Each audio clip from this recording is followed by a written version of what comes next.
स्वागत छ सम्पूर्णलाई आजको भिडियोमा। आज चाहिँ मलाई त्यो माथि देखेको डाँडा चढ्न मन लाग्यो र एक्लै गन्तव्यतिर लागे। सुनसान छ, कोही पनि छैन। ग्राउन्ड माथि डाँडातिर जाउँ भनेर सक्दैन कि आज थाकेर। यो भाइब्सले पनि छुट्टै इनर्जी क्रिएट गरिरहेको छ कि आनन्द शान्त।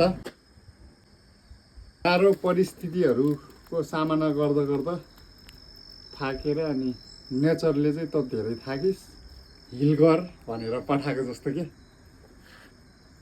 हैन, शक्ति बढाऊ आफ्नो भनेर। मजा आयो।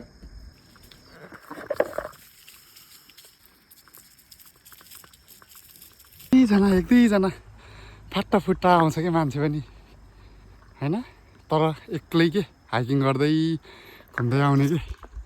अनि यो नजारा देखेँ अहिले हल्का थोरै माथि म पुगेँ। यो नजाराले झन् अलिकति आनन्द दिलाएको छ। यस कम अन। ल अझै माथि गएर हेरौँ के कस्तो हुँदो रहेछ। वर्षौपछि जङ्गलभित्र छिर्न पाएँ। जङ्गलभित्र यसरी डुल्न पाउँदा चाहिँ यस्तो यार आनन्द छुट्टै के अर्कै फिल भइरहेछ। अब कसरी भन्ने।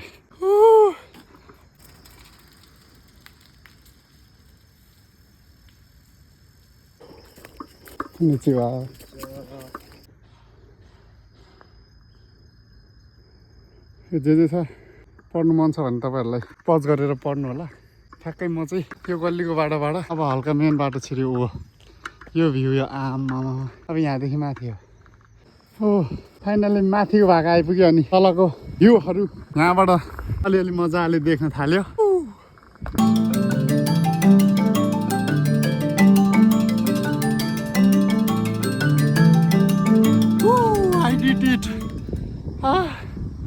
थाकेर बसिनै बसिनु भयो, तर नि मजा आयो कि रमाइलो बेग्लै छ।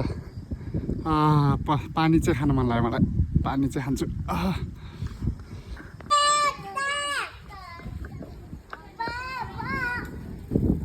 यहाँनिर चाहिँ अलिकति रेस्टुरेन्टहरू र छेउमा भ्यू हेर्दै मजाले बसेर खाने ठाउँहरू रहेछ। रातमा यो मेरो वातमा तिमीलाई नै सम्झी म रुँदा रुँदै पो थाहा छैन भन्नु पो भा छैन।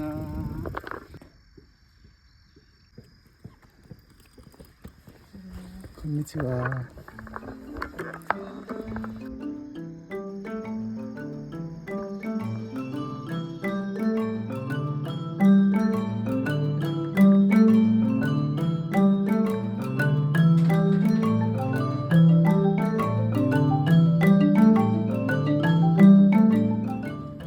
नेपालको मठ मन्दिर, नेपालको धार्मिक स्थलहरू जस्तै यहाँको पनि छ होइन। यहाँ चाहिँ कसले सोध्ने त होइन, नेपालमा त जस्तै अब बुढापाकाहरूले भनेर थाहा पाउँछ। नि यहाँको पनि हिस्ट्री चाहिँ के होला, कस्तो होला, आखिर यो के थियो होला, के होला, ऊ बेला के थियो होला, त्यस्तो मनमा नै कति धेरै आउने कि। त्यस्तो ठाउँमा आउँदा मलाई चाहिँ यस्तै हुन्छ। रिसर्च गऱ्यो भने त सबै भेटिन्छ, तर रिसर्च गर्ने हल्का टाइम नभएर पनि हो।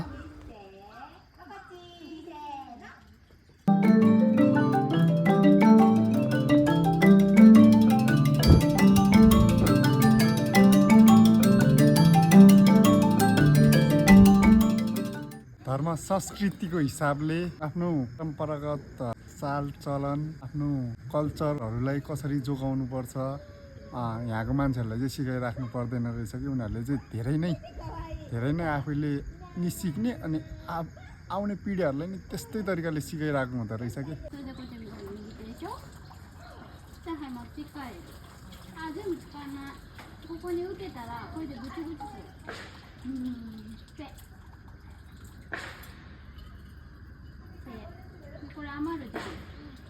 अनि त्यो जुन डेभलपको हिसाबले चाहिँ म जब यहाँ आएँ होइन, त्यहाँदेखि नै के यहाँको चाहिँ यस्तो डेभलप छ, यस्तो खतरा छ होइन। हाम्रो देश चाहिँ किन त्यस्तो भएन जस्तो फिल हुने कि मनमा नै कि होइन। प्राकृतिक हिसाबले, धार्मिक हिसाबले होइन, हावापानीदेखि लिएर सब कुरा एउटै छ नेपाल र यहाँको। तर हाम्रो देश चाहिँ त्यो अवस्थामा छ अनि यो देश चाहिँ यो अवस्थामा छ भन्दा त होइन, डाहाले या भनौँ न होइन, या अब देशको मायाले कस्तो कटक्कै खान्छ नि मन त। तर के गर्नु होइन, अब कसलाई दोष दिने यार है।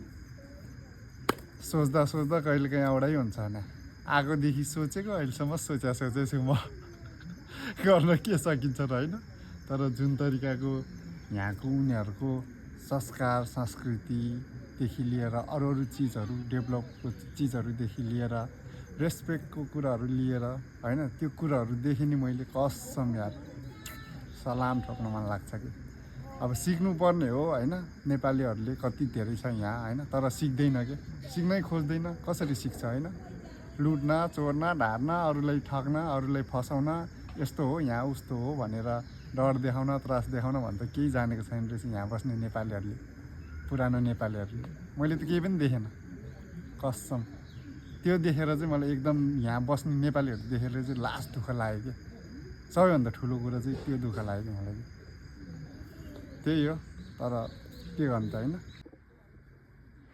आउँदाखेरि जुन होइन हस्याङ फस्याङ पसिना असिना भएर आइरहेको थिएँ नि म, तर जाने बेलासम्म चाहिँ होइन त्यहाँ माथितिर घुमेर डुलेर यो जुन यो नेचरले हिल गरेको छ नि, त्यो चाहिँ मनमा एकदम पोजिटिभ मजाको भाइब्स दियो कि। यस्तो मजा लाग्यो कि है। ल सम्पूर्णलाई धेरै धेरै धन्यवाद। मलाई पनि धन्यवाद, मेरो पाइतालाहरूलाई, मेरो शरीरहरूलाई, मेरो सोचहरूलाई, मेरो पाइलाहरूलाई पनि धन्यवाद है। अब तपाईँहरूलाई पनि धन्यवाद हेरेर साथ दिनुभयो। सो सबैको समय शुभ रहोस्।